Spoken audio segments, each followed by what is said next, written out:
Welcome to Don't Give Up on Testicular Cancer, a podcast where testicular cancer survivors, caregivers, and others who have navigated the cancer journey share their stories. The podcast comes to you from the Max Mallory Foundation, a nonprofit family foundation focused on educating about testicular cancer in honor and in memory of Max Mallory, who died in 2016 at the young age of 22 from testicular cancer. Had he survived, Max wanted to help young adults with cancer. This podcast helps meet that goal. Here now is your host, Joyce Lofstrom, Max's mom and a young adult cancer survivor.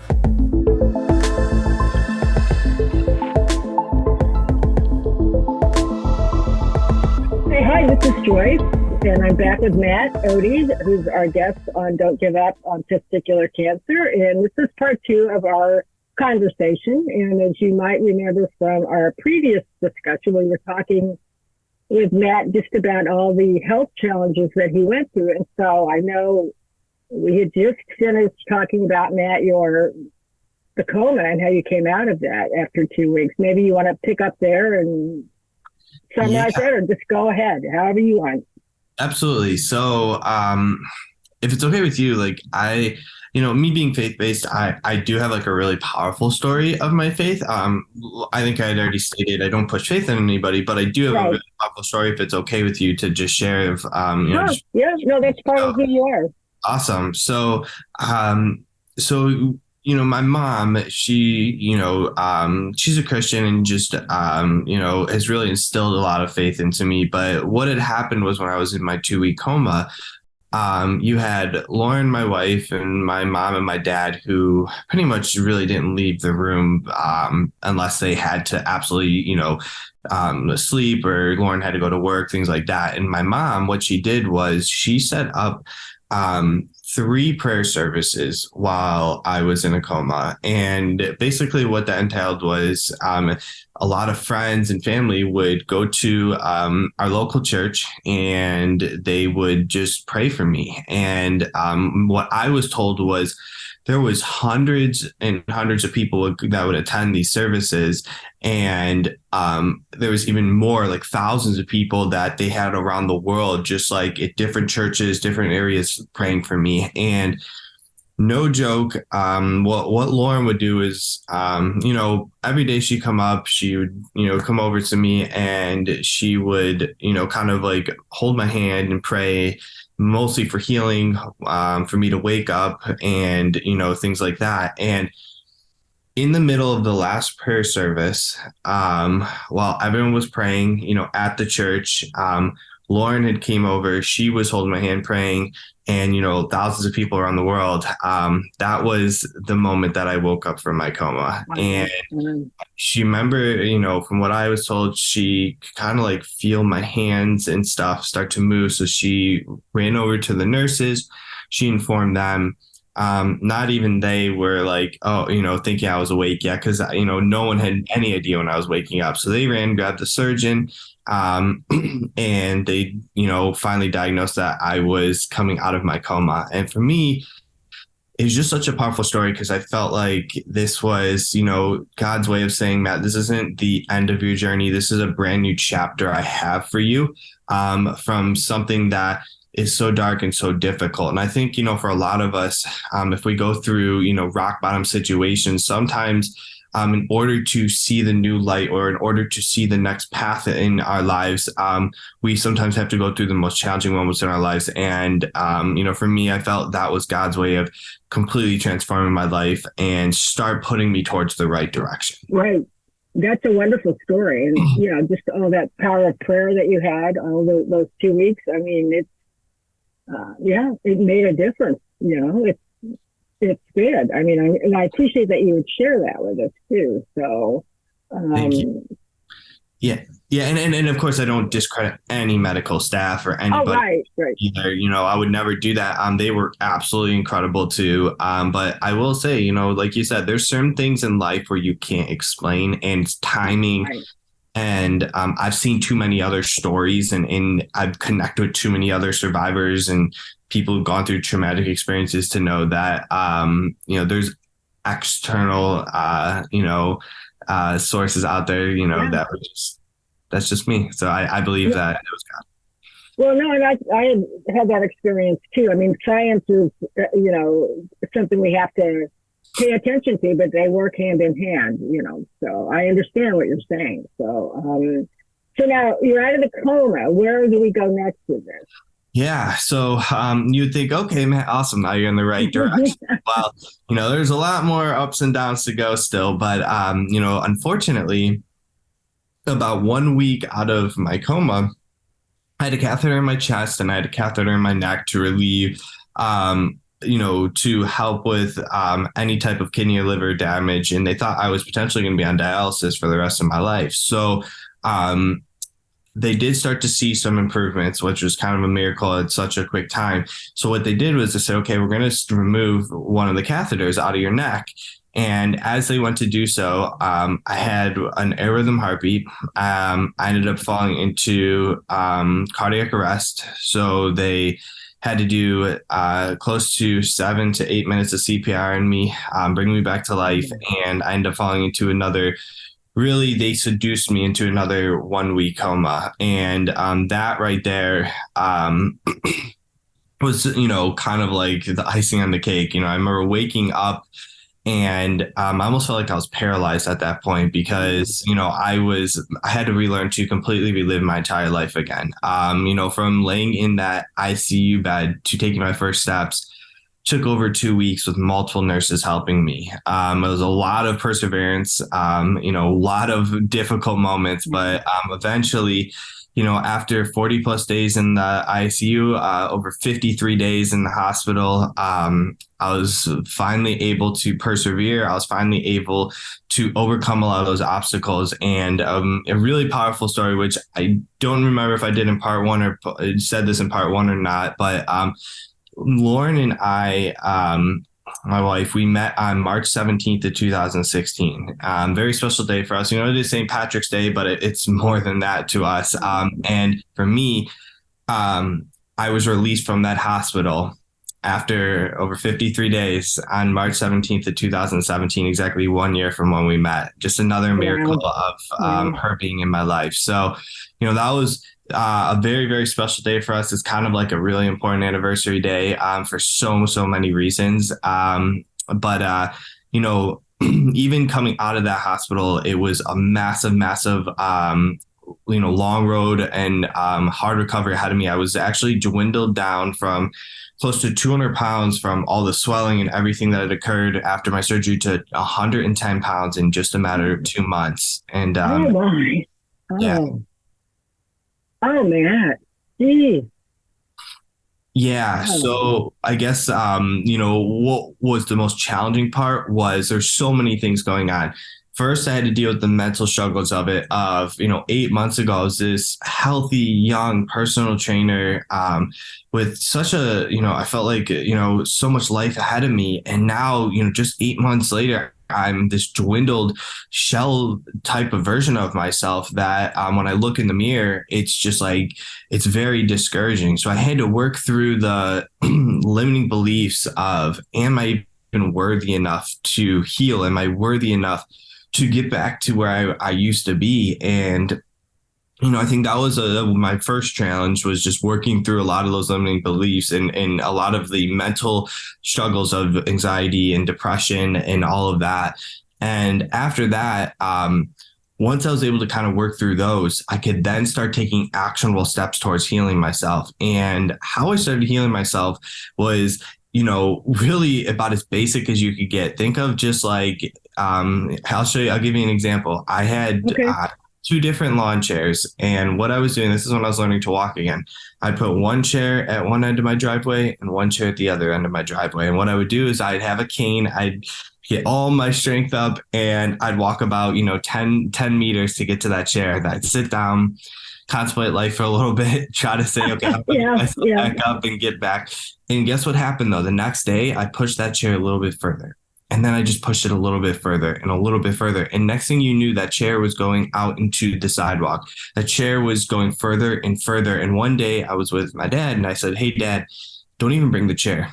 Don't even bring it anymore. And that was like a vital turning point in my life, because I realized if I can complete this journey without always needing assistance, without always needing help, and I can do this on my own, what else can I accomplish in life? And that allowed me to then really start to rebuild my strength, start eating calories to pick up, the weight back, start lifting some weights, gain my strength back. And next thing you knew, within 5-6 months, I was really on that road to recovery. But there's a lot of challenges up here that I had to endure first. So yeah, all those mental hurdles that happen with what you've been through. So you said it took about 5 months to get walking and starting to lift weights and exercise.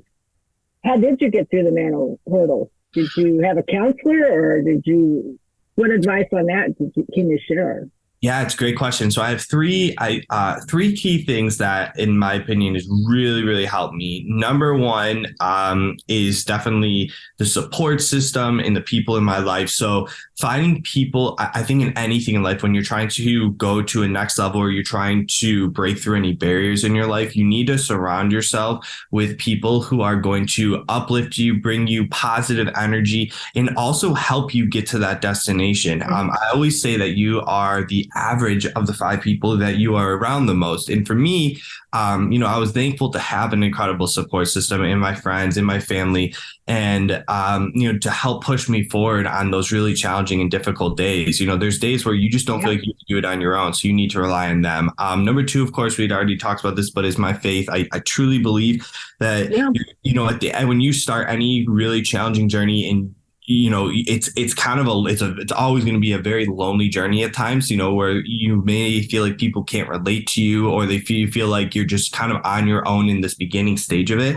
Well, I promise you, if you have that faith, it will help you through those really challenging times. And number 3 was learning that the greatest investment you can ever make is in yourself. And for me, having a health background and already investing myself in the knowledge, because I always say this, is your body can dwindle, and you can have challenging moments where you have these physical struggles, but I promise you, the knowledge that you gain won't ever go away. And especially if you take the time to learn certain things that I think are very important. I think learning proper nutrition and just how to properly take care of your body. You don't have to go crazy or anything, but for me, that helped so much when it came to the recovery. I knew what I needed to do because I had already had knowledge about how to build strength, how to eat properly, how to get the right amount of sleep, and work through mental hurdles and things like that. So those are the 3 biggest things: my support system, my faith, and the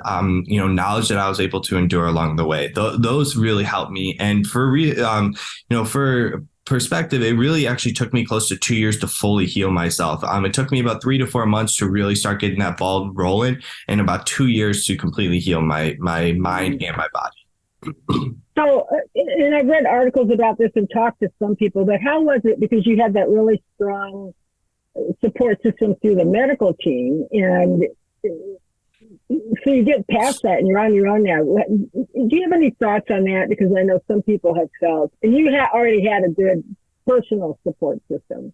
So did the lack of all the doctors, was that a struggle, or how was that? That's a very good question. It's actually a great question. And it was 100%. I'll actually share a short story. So as soon as I got out of that hospital, for the first week and a half, 2 weeks, I really went into a victim mindset. I went into why me? And it's very easy. It's very, very easy. And I did this to fall off the wagon when you don't have constant nurses, constant doctors always checking up on you. When you're in the hospital, you're always getting your vitals. I'd get blood work every single day. I'd have either a surgeon or a nurse coming in for my physical therapy. I get home, and all of a sudden it's like, okay, you get a nurse once a week, you get a physical therapist that comes once a week, and that's about it. The rest is on your own, and you have to deal with that. And for the first 2 weeks, I was just like, I was so tired. I had lack of energy. I had lack of motivation. And next thing you knew, 2 weeks later, I'm in the hospital with a standing heart rate of 150 beats a minute. My blood pressure is through the roof.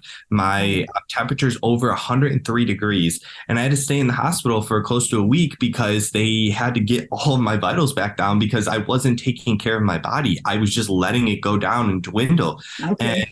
And, when I came back, me and Lauren had a really tough discussion, but a discussion I needed to hear. And it went along the lines of, listen, Matt, this isn't just, trying to transform your body or trying to get yourself back to where you are. No, this is literally life or death. If you aren't going to put in the work and you're not going to keep the promises that you make to yourself when you say you're going to do something, you may not be here next month.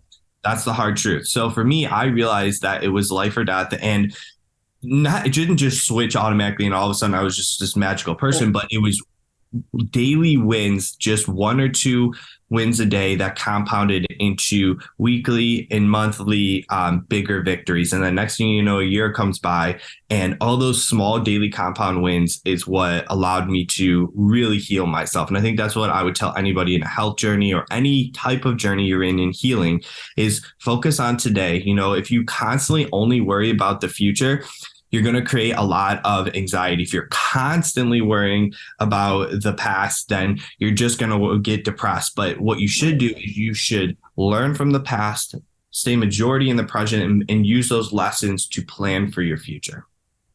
Perfect. Yeah, I agree with you. And that day by day mentality that's sometimes hard to maintain. At least it has been for me at times, Mm-hmm. Oh, what's going to happen, down the road, and you just have to go with what's happening right now. So how did you, so it took you 2 years to get back to yourself. So where are we, 2019, 2020 now? 2019, yeah. It was like beginning of 2019, I would say. So what happened in 2019, or what can you share with us? Yeah, absolutely. So just a little bit before that, I kind of had this what's next in life moment. Yeah. So when a lot of people go through challenging stuff, and they come out on the other side, they realize that, whoa, I've been given a second chance here. And I feel like there's a greater purpose for me. I feel like there's something bigger out there, and I just don't maybe know what it is. And for me, I was definitely afraid to share my story. I had no idea what I wanted to do with my life, but I had this internal energy of God just saying, Matt, just get yourself out there. That's all I ask right now. Just get yourself out there and I will guide you the rest of the way. And what I ended up doing was I just started watching motivational YouTube videos. And all of a sudden I came across this guy named Ed Milet. He's a successful entrepreneur, but he's more than that. He's a very motivational guy as well. And his tagline for the podcast he was doing was just called Broke to 400 Million. It caught my attention. I was like, okay, how the heck did this dude go from broke to 400 million? Well, the coolest part was when I watched it, it was like an hour long. And it had nothing to do with the money. It had everything to do with the struggles, the pain, and everything he had to endure to get to be the best possible version of himself. And that right there was like, whoa, that's exactly what I want to do. And I said, okay, how can I get into his community? Just because he was, somebody that I was looking up to. And the craziest part was he had just started a business mastermind, no joke, 2 months after I seen this video. I joined the group. I just took the risk. I joined the group. I said, what do I have to lose?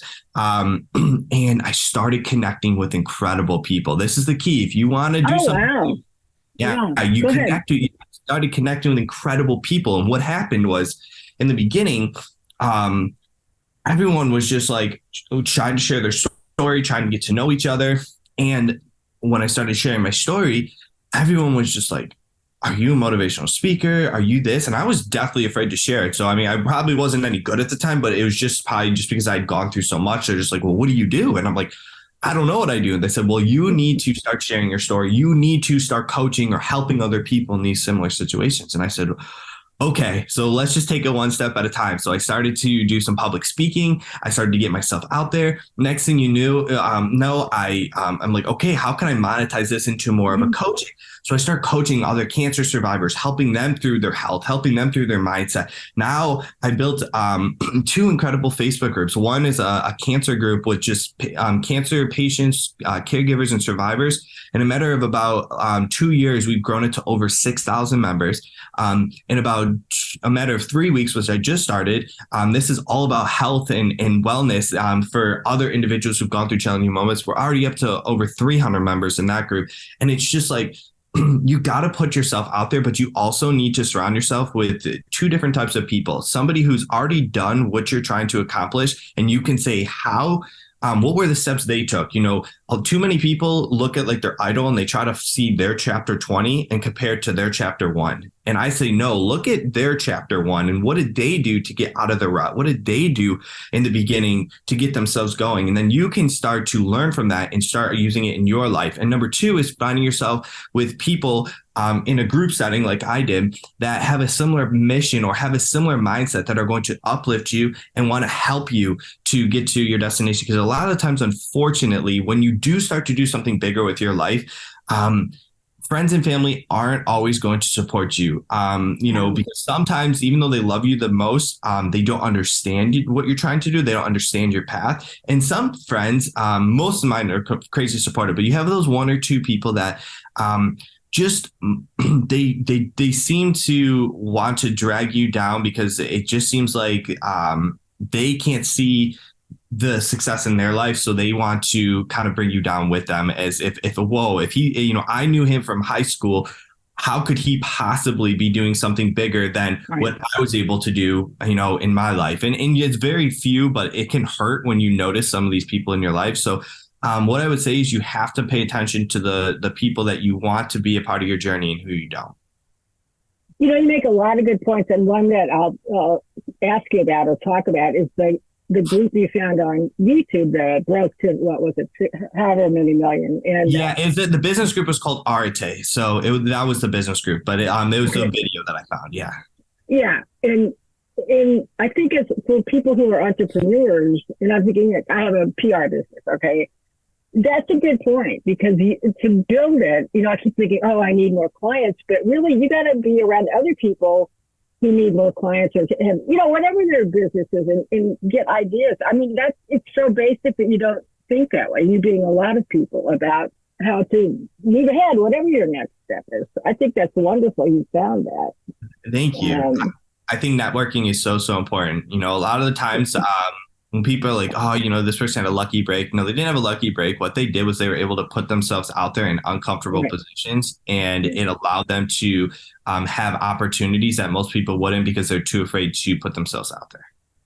Well, and yes, you're absolutely right. And you do have to take that risk. And sometimes that first step is hard, but then people's reaction, like what you experienced, they gave, you had a future. I mean, not that you didn't have a future, but they gave you a path, on what to do.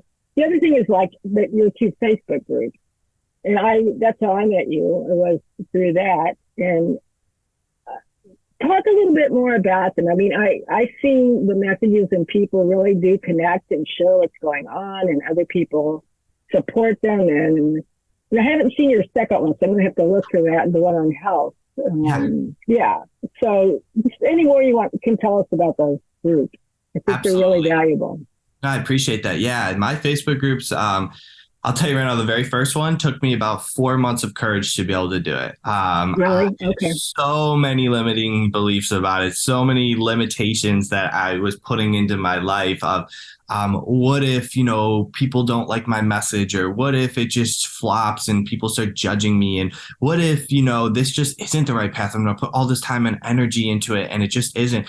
And I kept having these thoughts over and over and over. But then I also kept having this thought of, just do it.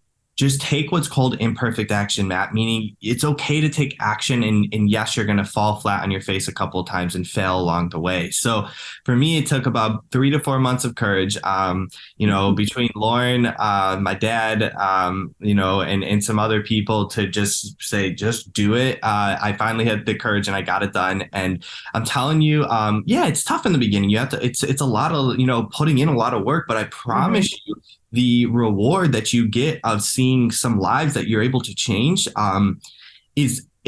you can't beat it. For me, I went into this group not looking for, coaching clients and money and all these things. I went to this group to help change lives. I went into this group to just give everything I could for free to help people. And I think that is where you will make the biggest change in somebody's life. If you're only doing it because you want to get a coaching client or you want to, try to get something out of someone else, and you aren't doing it for pure love, pure, desire to make an impact in someone's lives, you are never going to be able to fully be able to, express yourself for who you truly are and make that true impact in someone's life. So that was the whole point of my Facebook groups. And it is still today, and it always will be. I always just give everything I can for free to help people, to be a community and to be a family. And really that's what these groups are about, is being a family so that we can feel like, we're not alone in these circumstances. Because sometimes it can be really, really lonely in the cancer journey, because we feel like, unless someone's actually gone through cancer, it's really hard to relate with what we're feeling and what we're going through. And then on the caregiver side, it's the same thing. If we're a patient, it's hard for us to know how the caregiver truly feels unless somebody is a caregiver as well. So that's why I wanted all spectrums in the group, so that we could really just be a plethora of knowledge, but also support and love. Yeah.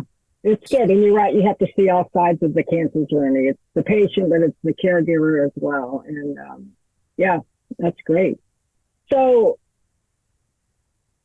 what would you tell a young man who find a lab or might think they have testicular cancer? What kind of advice do you have for them? Yep.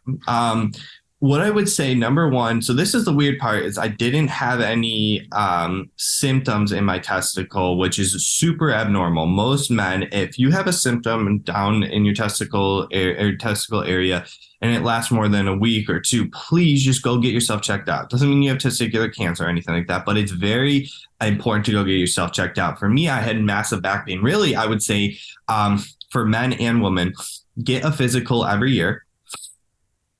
Make sure that you get some type of blood work too. I think, getting some type of blood work, just like a lab of checking your cholesterol level, your glucose level, which is your blood sugar, and things like that. Just getting a biometric screening, super, super important. And, like I was saying, if there's an abnormality in your body for more than a week or two, I know it can be embarrassing, or I know it can be really stressful, and it can be very scary, but it's better to go get that checked out sooner than later. And if I would have gotten my back checked out when I felt like, something was just completely off, and I knew I had a really good hunch it had nothing to do with me working out all the time, I'd probably, instead of being close to, the highest stage of testicular cancer, to more like a stage 1 or a stage 2.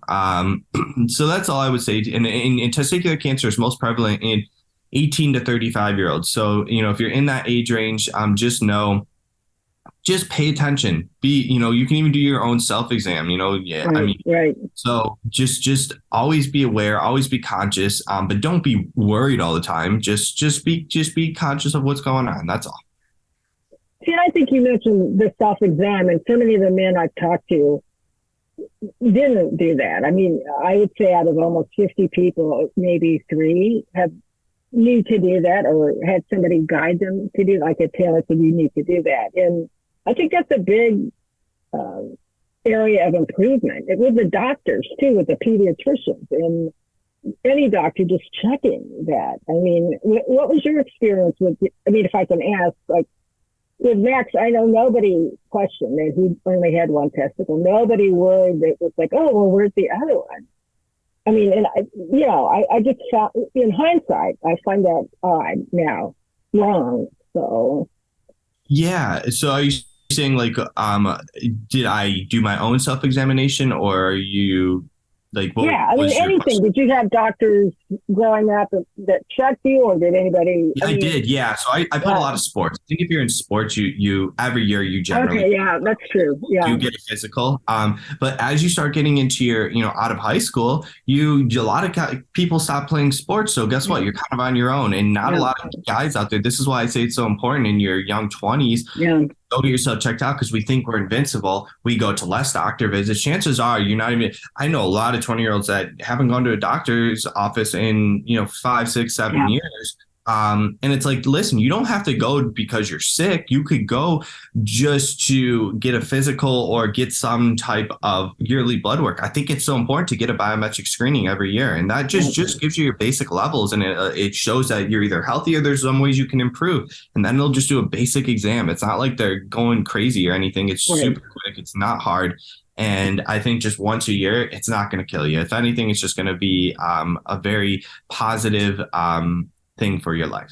The other thing too, I'll just comment on is you were in a city like where you had a good medical center, Cleveland Clinic, and I think that can be a challenge for some people to know where to go to get the best treatment. So I think that's another thing just to be aware of. Or make sure you go somewhere where people being clinicians have experience with what they're doing. So yeah, you need to trust them. Yep. Go ahead.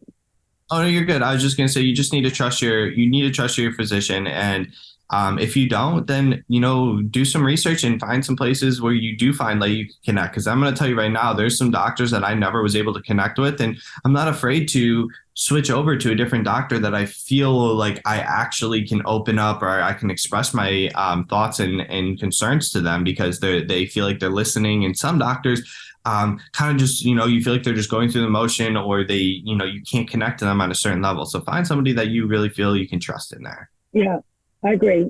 I think it's true for everybody. You have to be able to connect and talk to that doctor, and the doctor has to be able to listen to you. So what's next now on your agenda for you personally, professionally, anything you want to share? Yeah. So, for me, my biggest thing is now helping transform people's lives. So I've been doing that in a few different ways. So every year, I host what's called a Mustaches for Matt race. So I'll explain this really quick. Yeah, do. Yeah.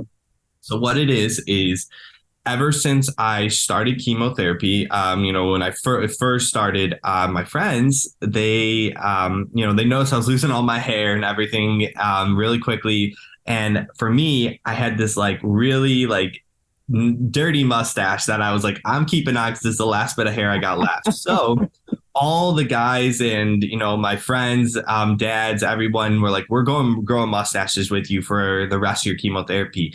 And they did for 3 months. And when I finally finished chemotherapy, it was right around Thanksgiving. And my dad was like, most local cities host what's called a turkey trot. And my dad said, okay, what we're going to do is we are going to just get as many friends, as many family as we can to this race, and they can go run the 5 or the 10K race. And but we are going to have shirts, and we're going to call it Mustaches for Matt. This is all to just support you after, supporting you through your chemo and everything like that. Yeah. We had thought we're like, okay, maybe 20, 30, 40, maybe 50 people would show up. No, we had close to over 400 people show up on Thanksgiving morning at 7 a.m. And we're in Ohio, so it's wonderful. About 30 degrees. And we gave them all T-shirts. It was incredible. We have pictures and things like that. And every single year from then on, except for 1 day in COVID, 1 year in COVID because we couldn't do it, but every year we did this on Thanksgiving. And then last year, finally, I said, you know what? I'm ready to take this up to a new level. And I'm going to start my own 5K. I'm going to host my own 5K. And all proceeds are going to a cancer organization of my choosing. And last year, I had worked closely with TCF, which is Testicular Cancer Foundation. Right. And they're an incredible group of guys. I mean, just absolutely amazing, helping these young adults going through cancer. And all of our proceeds went there. We donated over $7,000 to this organization through this race. Absolutely incredible. And this year we're hoping to do even more, and we're going to donate to a different organization. I can't say yet, but you may know the person too. So I'll just put it out there. So I'm going to donate to them. I haven't even reached out to them, but I try to donate every year to something different because I just somebody that's super meaningful and has impacted my life in some way or form. So that is one way that I want to make a huge impact in the community and other people's lives. Another way is through what I'm doing now, speaking and coaching. I want to really help. And this isn't just people, cancer survivors. This is individuals who've gone through challenging moments in their life. And I'm helping them rebuild their mindset and rebuild their health through nutrition and proper workouts so that they can ultimately become that strong, confident version of themselves and really figure out maybe what's next for their life, going through the exact same struggle I went through, not cancer wise necessarily, but like going through saying, hey, how do I rebuild my life? And then what is that, next purpose? What is that next path in life? And that's what I really feel is passionate for me, because it was such a big part of my life. So those are the ways I'm giving back to the community. It's been incredible. And just seeing where God's taken me, and I'm trying to enjoy the journey. It can be a lot of ups and downs and stuff like that, but I have to realize every day is a blessing, and just trying to help others. And you're right. Every day is a blessing. I think we forget that sometimes. I know I do. But I think you have a strong ability, a gift, Matt, to be able to share, not just share your story, but like you said, help other people who have gone through a tough cancer journey or any kind of life journey, and they're trying to figure out what to do next. And not everybody can do that, but I mean, you can. And I think that's wonderful, because people need that, It's just a wonderful gift that you're taking it the next step, that you're really doing it, if you know what I mean. Because not everybody will do that, I really appreciate that. Yeah. And I mean that sincerely. I think, thank you so much. And I think I want everyone to know that you have something special in your life as well, your own uniqueness, and how I say you can find your own uniqueness is in a couple of different ways. Just really quickly, is either number one, what I did was going through something challenging and overcoming it, and then realizing that there's other people struggling in a similar situation as you, and you can use that uniqueness of your own journey to inspire and help others. Or it can be something that you're just been really passionate about in your life, something that is, when you do the research, or you look this up, or it's part of your life, it's something that excites you, and it's something that you find that comes naturally, relatively easy to you, but doesn't for others, and they also could benefit from you helping them. So those are the two ways that you can really use your uniqueness to transform and help other people's lives. And it's not like you just know it right away. You have to do some research. You have to really put yourself out there in order to be able to figure that out. But I promise you, as you do so, you will start to understand and start to realize the gifts God has given you. Yep. You're right. We each have our own gifts and our own uniqueness. So thank you for stating that. That's very important. So I want to, before we end, I want you to share again your 2 Facebook pages, the names, and how to find them. Yeah, absolutely. The first one is Cancer Patient / Survivor, Taking Back Your Life from Cancer. I'll send you the link too. So I don't know if you want to post it anywhere, whatnot, but it's Cancer Patient / Survivor, Taking Back Your Life from Cancer. That is my cancer group with over 6,000 members, with all the patients, caregivers, and survivors. And the second group is Survivor HQ.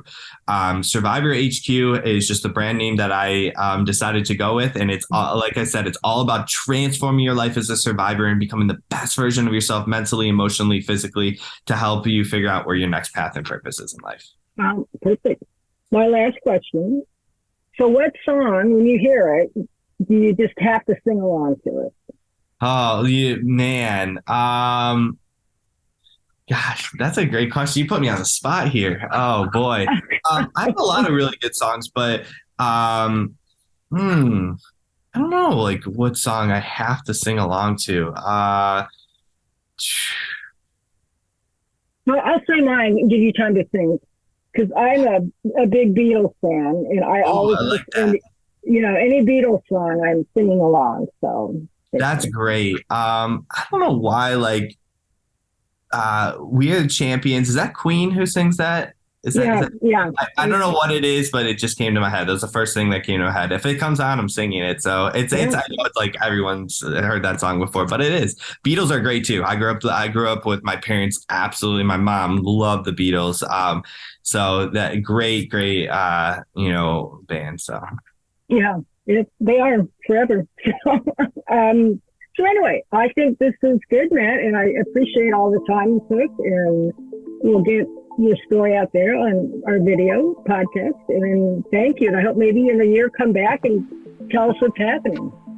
Thank you, Joyce. I appreciate you having me. No, it was wonderful. So thanks. Thank you for watching this episode of Don't Give Up on Testicular Cancer. If you enjoyed this podcast, please Subscribe to our program on your favorite podcast directory. You can also visit the Max Mallory Foundation at www.maxmalloryfoundation.com/podcast to listen to previous podcast episodes or donate to the foundation. Join us again next time for another episode of Don't Give Up on Testicular Cancer.